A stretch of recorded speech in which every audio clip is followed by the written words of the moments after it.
देवा दत्ता दत्ता देवा दत्ता दत्ता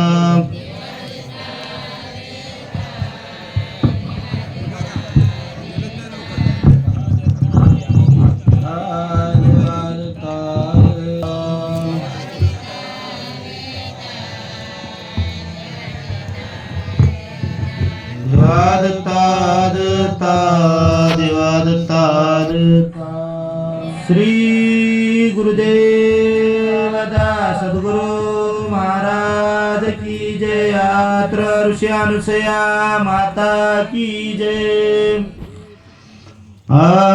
ब्रह्मानंदं ब्रह्मसुखदं कैवले ज्ञानमूर्ति गंधवातीतं गगनदर्शनं तत्त्वमशादि लक्षणम् एकं नित्ये निमलवचनं सर्वार्थसाक्षभूतं भावातीतं त्रिगुणरहितं श्री सद्गुरु तं नमामि।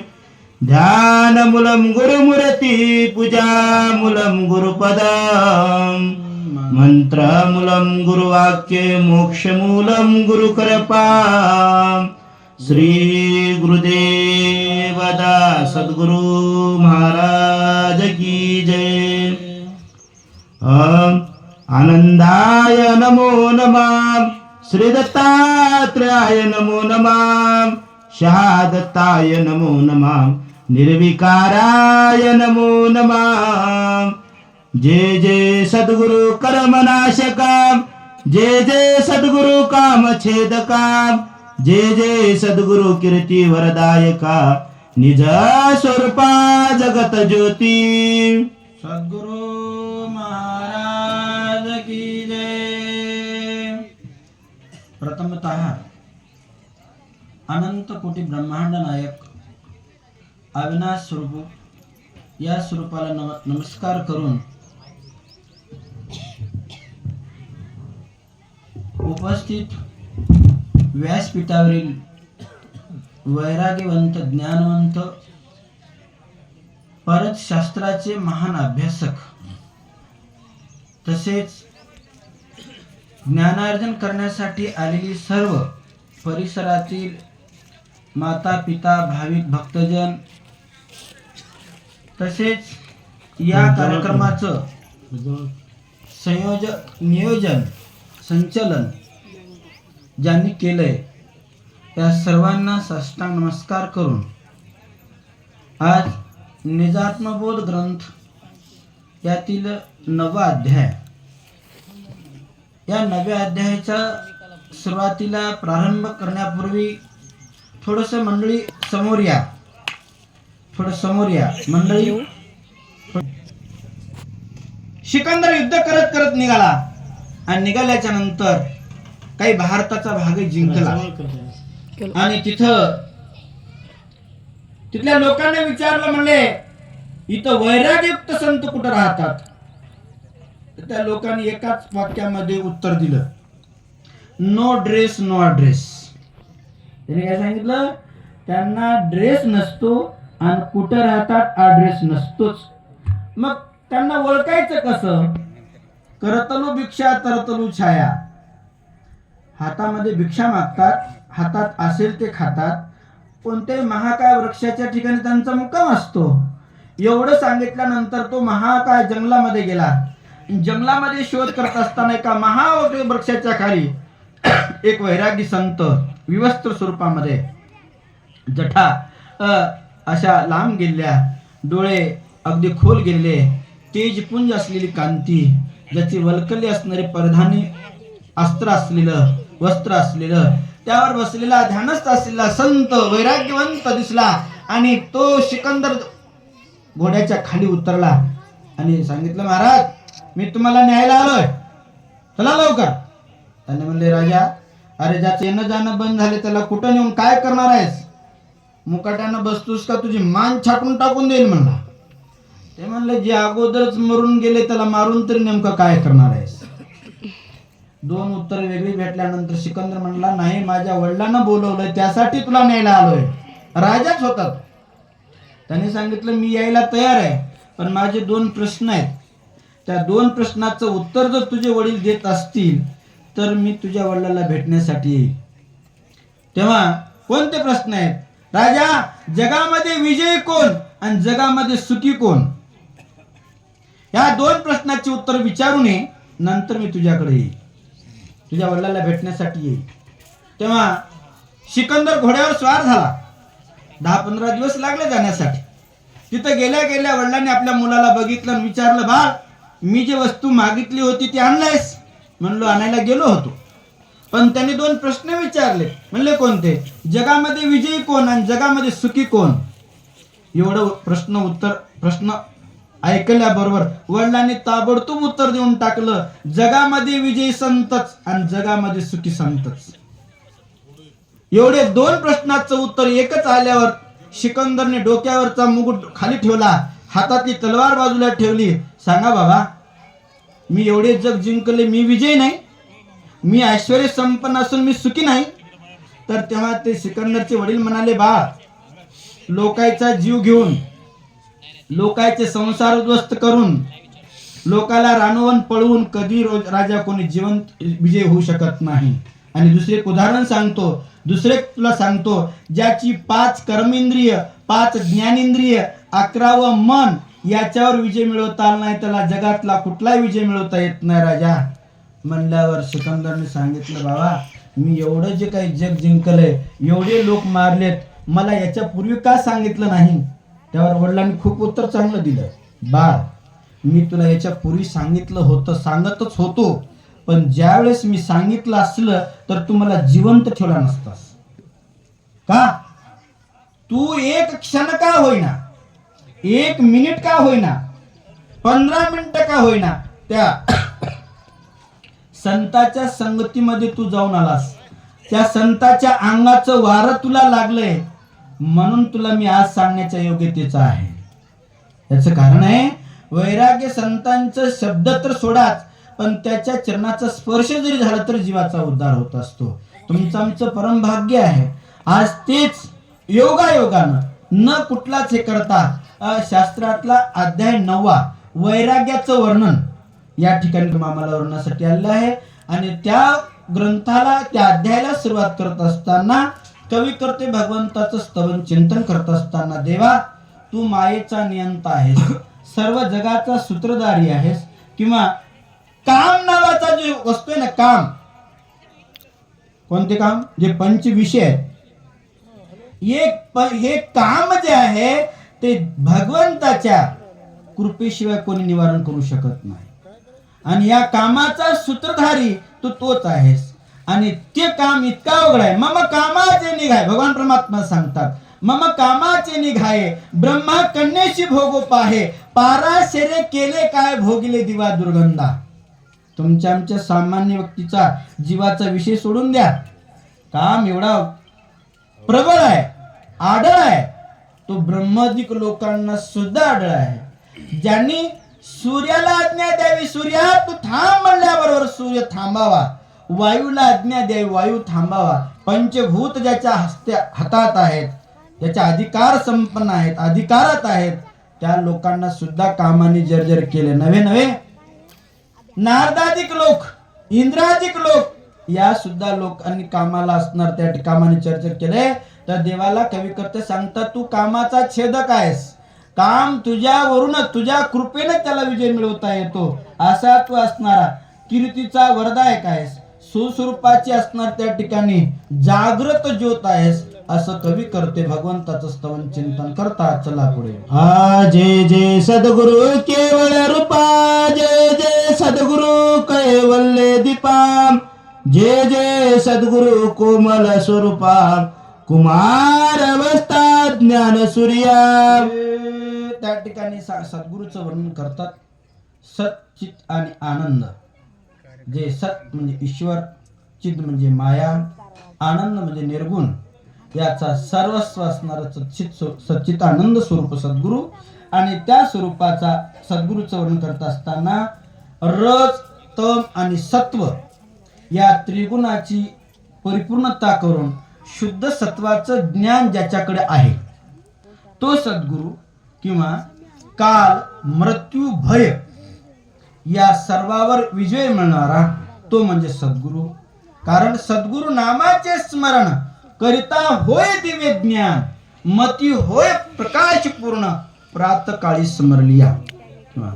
सद्गुरु घाली ज्ञानांजन, गुरु दाखवी निज धन, गुरु परब्रह्म सज्ञान ज्ञाना घरी नांदत तसे. अशा त्या सद्गुरु स्वरूपाला कवी करते वर्णन करतायत.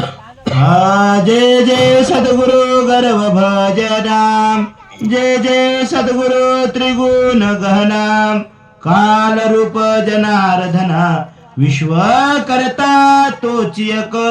सद्गुरूचा एवढं सामर्थ्य वर्णन करत आहेत की तू सर्व सृष्टीचा नियंता आहेस, सर्व सृष्टीचा सूत्रधारी आहेस किंवा जन्म मृत्यूचं छेदन करणारी वस्तू आहेस.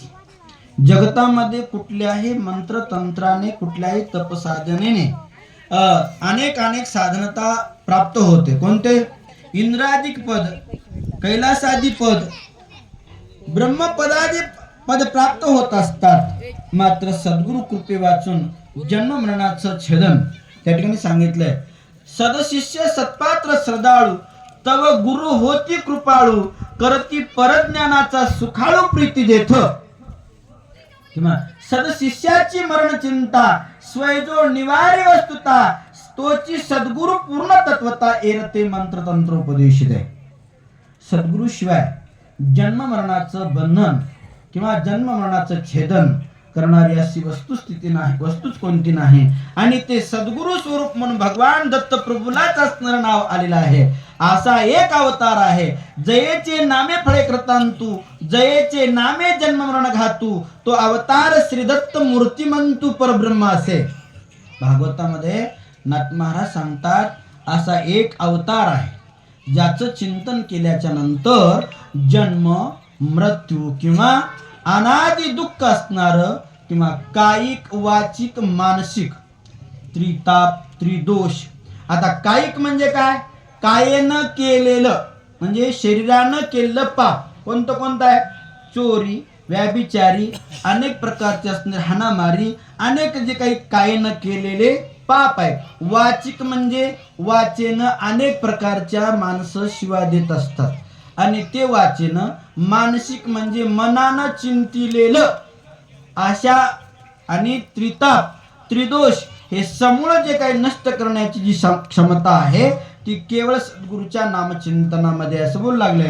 जय जय सद्गुरु त्रैलोक्य दाता, जय जय सद्गुरु विश्व तोची पाळिता, विश्वासी आदि अनंत निर्मिता, तुची देवा मूळ बीजा.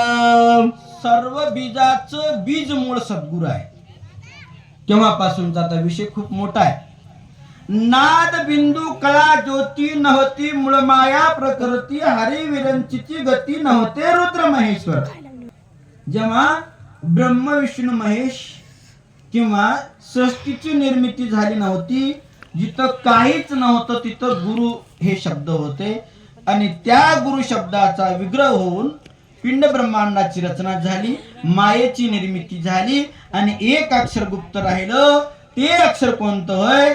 एक अक्षर गुप्त असे तेची परब्रह्म भासे, असे भासे कदा न नाशे, महाशून्य वेगळा. आणि पुढे सांगतात तोची श्री गुरु स्वयं ब्रह्म, स्मरावा हृदय उत्तम, गणू मने धरुणी नेम, तोडी प्रपंच परमार्थ. अनादि विश्वाच्याही पहिले असलेली वस्तू म्हणजे गुरु. जेव्हा चंद्र सूर्य तारा नव्हते, तिथं काहीच नव्हतं, तिथं गुरु हे शब्द होता आणि त्या सद्गुरूचं वर्णन या ठिकाणी करू लागले आहेत. जय जय सद्गुरु कमल नेत्रा, जय जय सद्गुरु कोमल गात्रा, विश्वासिन्या वया परत्रा, तुझ वाचून अन्य नाही. तू विश्वाचा कर तुझा थोरपणा जाणूनी, लीन झालो तव चरणी, दासावरी कृपा करुनी, जन्म मृत्यू पासून खंडावे. कवी करते सद्गुरूचं स्तवन का करत आहेत? याचं कारण आहे सद्गुरूची कृपा आवश्यक आहे. जर आपल्याने जरी सद्गुरूची सेवा जरी होत नसेल तरी सद्गुरूचं स्तवन चिंतन करावं, सद्गुरूनं दिलेले नामस्मरण करावं. सद्गुरूची कृपा होण्यासाठी दुसऱ्या कुठल्याच कोणत्याच गोष्टीची गरज नाही. तर सद्गुरूविषयी अंतःकरणामध्ये भाव, श्रद्धा, प्रेम आणि त्यांनी दिलेलं नाम हे सदैव आपल्या अंतरी असताना ती सद्गुरूची कृपा म्हणजे कशी असते सांगतो तुम्हाला. तुम्ही कृपा हे आपल्या घरावर बी लिहिता, गाडीवर बी लिहिता, अनेक ठिकाणी कृपा हे शब्द टाकतायत. पण सद्गुरू कृपा म्हणजे काय? ज्या वस्तूची अचिंत्य प्राप्ती आहे. कृपा म्हणजे आपण त्याची कधी कल्पना करू शकत नाही. मनाच्या निर्विकल्प वस्तू आहे जी मनानेही आपण ती कधी कल्पना करू शकत नाही, किंवा अचिंत्य आहे, निर्विकल्प आहे, ती कृपा होय. एखाद्याला एखाद्या होते त्याला कृपा म्हणावी. लक्षात असू द्या. लक्ष, कारण या सृष्टीतलं जे सर्व काही सुख आहे, उपजेते नासे, नासे ते पुंडरपी दिसे, घटिका यंत्र जैसे परिभ्रम.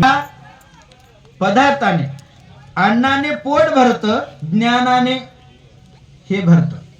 आणि म्हणून आज आपल्याकडे हे अगोदर भरायचे आणि पुन्हा ते भरायचे.